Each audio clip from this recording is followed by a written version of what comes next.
শীতকাল আসার সাথে সাথে বাঁধাকপির এই রেসিপিটা আমার বাসায় বেশ আমি রান্না করি, কারণ সবাই আমরা বেশ পছন্দ। এটার সাথে আমি মুরগির যে গিলা, কলিজা, পা, পাখনা এগুলো ছোট ছোট করে পিস করে নিই, ভালো করে পরিষ্কার করে। আর বাঁধাকপিটা কুচিয়ে নিই, আর বেশ কিছুটা কাঁচামরিচ থাকে।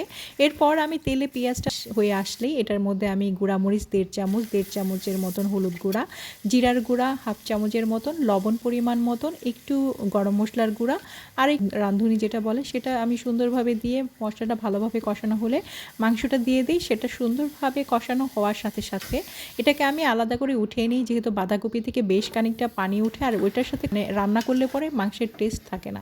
এই জন্য আমি উঠিয়ে নিই। বাঁধাকপির পানি কমে আসলেই পরে আমি এটা মাংসটা আবার দিয়ে ভাজা ভাজা করে নিই। কিছুটা পানি থাকবে, অল্প, এত বেশি না। এই তরকারিটা রান্নার সময় বেশ খানিক সময় ধরে নাড়াচাড়া করতে হবে, কারণ নিচে একদম লেগে যাবে, তরকারিটাতে পোড়া পোড়া গন্ধ হয়ে যায়, ভালো লাগবে না। এরকমটা হয়ে আসবে সুন্দর মতন, একবারে পানি টানি কমে, তখন আমি এটাতে বেশ কিছুটা জিরার গুঁড়া দিয়ে দেব।